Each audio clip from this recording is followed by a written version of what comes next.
बिस्मिल्लाहिर्रहमानिर्रहीम। अस्सलाम वालेकुम students, welcome to my YouTube channel learn with Numan. आज की इस वीडियो के अंदर हम अपने केमिस्ट्री फर्स्ट ईयर का एक छोटा सा टॉपिक देखेंगे जो कि हमारे पास है सरफेस टेंशन ऑफ लिक्विड्स। ठीक है, तो इसके अंदर से मोस्ट प्रोबेबली शॉर्ट क्वेश्चन आ सकता है कि ये किन फैक्टर्स पे डिपेंड करती है। ठीक है, या फिर एक दो शॉर्ट क्वेश्चन जो इसके अंदर है ना वो मैं आप लोगों को फिर जब टॉपिक करूंगा तो समझा दूंगा। वीडियो स्टार्ट करने से पहले आप लोगों से गुजारिश है कि चैनल को लाजमी सब्सक्राइब करें और वीडियोस को अपने क्लास फ्रेंड्स तक जरूर शेयर करें। तो स्टूडेंट, सबसे पहले हम इसकी डेफिनेशन देखते हैं।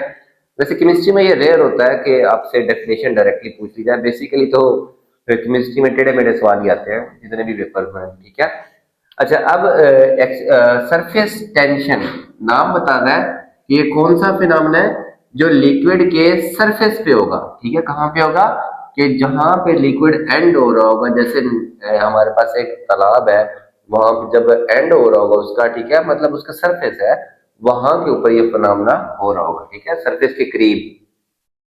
तो है क्या, द इनवर्ड पुल, अंदर की तरफ खिंचाव, एक्सपीरियंस बाय द मॉलिक्यूल्स, उन मॉलिक्यूल्स पे एक्सपीरियंस होगा विच प्रेजेंट नियर द सरफेस, यानी कि जो मॉलिक्यूल सरफेस के करीब मौजूद है उन पे जो इनवर्ड पुल होगा। किसकी वजह से? Due two molecules below them, उनके नीचे मौजूद मॉलिक्यूल्स की खिंचाव की वजह से जो ऊपर वाले मॉलिक्यूल्स अंदर की तरफ खींचेंगे, इसको हम कहते हैं स्टूडेंट्स सरफेस टेंशन। ठीक है, कि सरफेस पे मौजूद मॉलिक्यूल्स को जो अंदर की तरफ खिंचाव होगा उनके नीचे मौजूद मॉलिक्यूल्स की वजह से, इसको हम कहते हैं सरफेस टेंशन। बेसिकली आपको पता है स्टूडेंट्स, टेंशन जो है वो एक फोर्स है। ठीक है, अब सरफेस टेंशन का मतलब वो फोर्स जो लिक्विड के सरफेस के ऊपर है। ठीक है, अच्छा इसको हम मेजर करते हैं न्यूटन पर मीटर में। ठीक है, और ये इतनी कम होती है कि अंडर स्टूड इसके साथ 10⁻³ चलेगा। ठीक है, ये इसका यूनिट होगा। ओके, यानी कि लिक्विड के सरफेस पे मौजूद मॉलिक्यूल्स को जो अंदर की तरफ खिंचाव होगा उनके नीचे वाले मॉलिक्यूल्स की वजह से, इसका नाम है सरफेस टेंशन। ओके, अब ये जो बल्क में एक मॉलिक्यूल मौजूद है ना स्टूडेंट्स, ये हर तरफ से बराबर खींच रहा है। लेट्स सपोज यहाँ में भी दो मॉलिक्यूल इसको खींच रहे हैं, ये ब्लू वाले भी और ब्लैक वाले भी। ठीक है, ये मॉलिक्यूल इसको अंदर की तरफ, हर मॉलिक्यूल इसको अपनी तरफ से खींच रहा है क्योंकि इसके पास हर तरफ से बराबर फोर्स लग रही है। तो net force zero, net force zero, तो जीरो टेंशन। लेकिन ये जो मॉलिक्यूल सरफेस पे मौजूद है, ये वाला ये वाला ये वाला ये वाला, ठीक है, उनमें से ये इन दो की बात करें ना, अगर ये वाला और ये वाला, अब ये फोर्स तो बैलेंस होगी, न इसके अपोजिट कोई फोर्स है, न इसके अपोजिट कोई फोर्स है, न इसके अपोजिट कोई फोर्स है। ठीक है, इसी तरह से इस फोर्स के भी अपोजिट कोई फोर्स नहीं, इसके भी अपोजिट फोर्स नहीं, इसके अपोजिट कोई फोर्स नहीं, तो इसके पास अंदर की तरफ क्या लगेगी? खिंचाव की फोर्स। सिमिलरली जो यहाँ मौजूद है स्टूडेंट, अब देखिए वो इधर खींच रहा है और इधर खींच रहा है, तो इस तरह ना ये इस तरह की शेप बन जाती है थोड़ी सी। ठीक है, क्यों? यहाँ वाले मॉलिक्यूल को इधर वाली फोर्स अंदर खींच रही है, यहाँ वाले मॉलिक्यूल को भी इधर फोर्स अंदर की तरफ खींच रही है, तो ये क्या होगा स्टूडेंट? एक स्किन बन जाती है। क्या बन जाती है? स्किन। वो भी हम देखते हैं। बहरहाल इस फोर्स की वजह से ये अपना सरफेस कम करने की कोशिश करते हैं और एक स्किन बना लेते हैं। ये चीज मैं एक्सप्लेन करता हूँ। ठीक है, कि जो इनवर्ड पुल है अंदर की तरफ results in formation of skin on the surface of liquid. क्या मतलब? ये जैसे हमारी स्किन होती है ना स्टूडेंट, ठीक है, अब इसके ऊपर कोई चीज रखे तो ये अंदर की तरफ प्रेस हो जाती है, इससे पहले कि वो चीज हमारी स्किन के अंदर पेनिट्रेट करे, तो ये स्किन थोड़ी सी वहां से दब जाती है। जैसे ये हमारा सरफेस है ना स्किन का, अगर मैं इसके ऊपर थंब से या कोई चीज रखता हूँ तो वहां से ये ऐसे हो जाएगी अंदर की तरफ। ठीक है, यानी कि स्किन उस चीज को हमारी बॉडी पे एंटर नहीं होने देती इतनी आसानी से, जब तक वो नीडल वगैरह ना हो। अब इसी वजह से ये स्किन बनने की वजह से, ठीक है, मतलब इसके ऊपर एक स्किन बन गई। ये जो हमारे पास होते हैं ना मस्कीटोस, इनका क्योंकि वेट इतना ज्यादा नहीं होता स्टूडेंट्स, ये पानी के ऊपर फ्लोट करते रहते हैं। जहां ये पाँव रखते हैं पानी के ऊपर, वहां से पानी ऐसे हो जाता है। यानी कि ये एक मच्छर है, लेट्स सपोज मच्छर बनाता हूं मैं, कोशिश करता हूँ, ये उसके पर हो गए, एक दो कितनी जितनी भी टांगे है उसकी, तो जहां से उसकी टांगे लिक्विड के ऊपर आते हैं वहां से पानी नीचे हो जाता है। ठीक है, क्यों? पानी को अंदर की तरफ लिक्विड खींच रहा है तो पानी उसकी स्किन से नहीं लगता, बल्कि वो फ्लोट करना शुरू कर देता है, बजाय इसके कि उसके पाँव पानी के अंदर धंस जाए, पानी की स्किन के अंदर से गुजर के और वो पानी के अंदर डूब जाए, नो। उसका वेट बहुत कम होता है, ये टेंशन उसकी निस्बत ज्यादा होती है, ठीक है। तो वो फ्लोट करते रहते हैं मॉस्किटोज। तो आपसे ये क्वेश्चन पूछा जा सकता है कि व्हाट इज स्किन फॉर्मेशन, या फिर आपसे पूछा जा सकता है कि मॉस्किटोज क्यों फ्लो करते हैं। क्योंकि एक तो उनका वेट बहुत कम है और लिक्विड पानी में हाइड्रोजन बॉन्डिंग की वजह से उसकी सरफेस टेंशन बहुत ज्यादा होती है, तो वो इनवर्ड पुल रखने की वजह से मॉस्किटोज उसके ऊपर फ्लोट करते रहते हैं, वो वहां पे डूबते नहीं है, ठीक है। अच्छा, नेक्स्ट है liquids tend to minimize their surface. Liquid अपने सरफेस को कम करते हैं। अब कोई भी चीज है ना स्टूडेंट्स, ये सरफेस देखे ना, ये ज्यादा है, ठीक है। जबकि इसी तरह का एक स्फीयर ले, इसका सरफेस एरिया कम होगा, उस बॉक्स का सरफेस एरिया क्या था, ज्यादा था। ये ना शेप। अच्छा, सेम वॉल्यूम में स्फीयर का जो सरफेस एरिया वो सबसे कम है। अगर उसी तरह का वॉल्यूम हम कोई ब्लॉक ले तो उसका सरफेस एरिया क्या होगा स्टूडेंट, ज्यादा होगा। मतलब स्फीयर एक ऐसी शेप होती है जिसका सरफेस एरिया वॉल्यूम के लिहाज से सबसे कम होता है, ठीक है।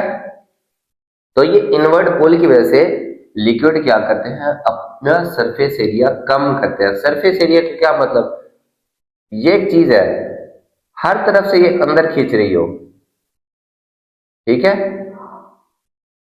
ये क्या करेगा, फिर ड्रॉपलेट बना लेगा ऐसे, ठीक है। तो हमारे पास जो रेन है वो भी ड्रॉपलेट्स की फॉर्म में गिरती है। बेसिकली वाटर की सरफेस टेंशन काफी ज्यादा होती है, तो जब वाटर हमारे पास रेन नीचे गिरी होती है वो ड्रॉपलेट्स की फॉर्म में, स्फीयर्स की फॉर्म में, वो एक अलग बात है। ग्रेविटी की वजह से फिर वो स्फीयर ऐसे हो जाता है, ठीक है, ऐसे हो जाता है। लेकिन वो बेसिकली पहले वो स्फीयर्स ही होते हैं, लेकिन वो जब ग्रेविटी की वजह से नीचे गिर होते हैं उनकी शेप फ्रिक्शन की वजह से थोड़ी सी क्या होती है, चेंज हो जाती है, ठीक है।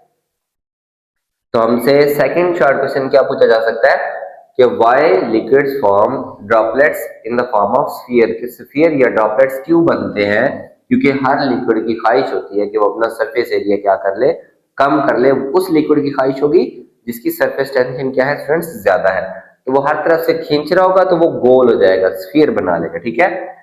तो ये हमारे पास दो फिनोमेना एक्सप्लेन किए जा सकते हैं, सरफेस टेंशन की वजह से और वाटर का आपसे खसूसी तौर पे पूछा जा सकता है। बेसिकली पानी में जब हमने वाटर की प्रॉपर्टीज देखी थी ना, हाइड्रोजन हाइड्रोजन बॉन्डिंग की बेस पे, उसमें भी हमने ये सेम टॉपिक स्टडी किया था, ठीक है। अब कुछ अदर फिनोमेना हैं, जैसे ये कैपिलरी एक्शन है ना, कि एक बारीक सी, ये जैसे ये बनी है ना, ये आपके पास ये कैपिलरी ट्यूब होती है ऐसे, ठीक है।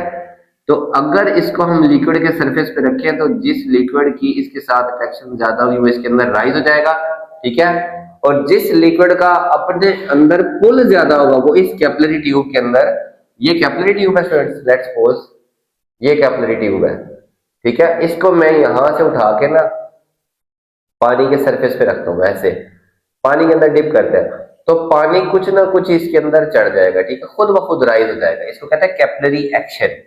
अब जिस लिक्विड की ये सरफेस टेंशन ज्यादा होगी वो बजाय ऊपर जाने के वो तो नीचे आएगा, तो वो इतनी आसानी से कैपिलरी ट्यूब में राइज नहीं करेगा, ठीक है। तो ये capillary action. Waiting of surface, जिस लिक्विड की आपस में हमारे पास जो है आप कह लें कि सरफेस टेंशन ज्यादा होगी तो वो अपने साथ जुड़ना पसंद करेगा बजाय इसके कि वो मेरे हाथ के साथ स्टिक करे। फिर भी पानी की इतनी ज्यादा सरफेस टेंशन इससे ज्यादा भी है लिक्विड्स की, ठीक है। तो वो लिक्विड्स फिर हमारी बॉडी को या दूसरे सरफेस को वेट नहीं करते बल्कि खुद अपने साथ ही चिपके रहते हैं, ठीक है। फॉर्मेशन ऑफ ड्रॉपलेट्स, ये जो भी एक्सप्लेन किया, या बबल्स का बनना, ये हमारे पास सारा कुछ किस पे डिपेंड करता है स्टूडेंट, सरफेस टेंशन पे डिपेंड करता है, ठीक है। अच्छा, फिर सरफेस टेंशन किन फैक्टर्स पे डिपेंड करती है। सिंपल सी बात, टेम्परेचर। टेम्परेचर ज्यादा होगा ना तो मॉलिक्यूल इतनी स्पीड से हरकत कर रहे होंगे कि इनको टाइम ही नहीं मिलेगा कि ये एक दूसरे को अट्रैक्ट करें, यानी कि एक दूसरे के ऊपर फोर्स लगाए। तो जब फोर्स ऑफ अट्रैक्शन वीक होगी, ठीक है, मतलब डिवेल्प ही कम होगी, मॉलिक्यूल रैंडम मोशन में होंगे, काइनेटिक एनर्जी ज्यादा, टेम्परेचर ज्यादा तो काइनेटिक एनर्जी ज्यादा, काइनेटिक एनर्जी ज्यादा तो मॉलिक्यूल्स की मोशन फास्ट, तो वहां पे अट्रैक्शन कम हो जाएगी और हमारे पास जो सरफेस टेंशन है वो क्या हो जाएगी, कम हो जाएगी, ठीक है। तो आप कह सकते हैं surface tension inversely proportional to temperature, ठीक है। फिर आगे इंटरमॉलिक्यूलर फोर्सेस, अगर किसी टाइप ऑफ लिक्विड के अंदर इंटरमॉलिक्यूलर फोर्सेस स्ट्रांग होगी तो वो ज्यादा फोर्स से इनवर्ड अट्रैक्ट होगा तो हमारे पास सरफेस टेंशन क्या होगी स्टूडेंट, ज्यादा होगी। और अगर हमारे पास है ही बड़ी वीक लंदन डिस्पर्शन फोर्सेस या instantaneous dipole induced dipole forces जो कि बहुत वीक होती है, ठीक है। तो वहां पे जब इनवर्ड पुल ही कम होगा, अट्रैक्शन कमजोर, इंटरमॉलिक्यूलर फोर्सेस कमजोर, तो हमारे पास अट्रैक्शन कम तो सरफेस टेंशन कम, ठीक है। तो आप कह सकते हैं इंटरमॉलिक्यूलर फोर्सेस के सरफेस टेंशन डायरेक्टली प्रोपोर्शनल है। जितनी ज्यादा स्ट्रॉन्ग इंटरमॉलिक्यूलर फोर्सेस होंगी, सरफेस टेंशन हमारे पास उतनी ही स्टूडेंट्स क्या होगी, ज्यादा होगी, ठीक है। तो ये आपका टॉपिक था जिसके अंदर आपसे एक शार्ट क्वेश्चन पूछे जा सकते हैं कि स्किन बनना क्या होता है, मॉस्किटोस फ्लोट क्यों करते हैं, बबल्स क्यों बनते हैं, ड्रॉपलेट्स क्यों बनते हैं, ठीक है। अच्छा, लिक्विड अपना सरफेस एरिया मिनिमाइज कैसे करते हैं, फिर आपसे पूछा जा सकता है ये डिपेंड किस किस चीज पे करते हैं। मुख्तलिफ तरह के शार्ट क्वेश्चन इसके अंदर बनते हैं, ठीक है। होप सब लोगों को ये टॉपिक अच्छे से समझ आया होगा। तो चैनल आपने लाजमी सब्सक्राइब करना और वीडियोस को अपने क्लास फ्रेंड्स के साथ जरूर शेयर करें। अल्लाह हाफिज फ्रेंड्स।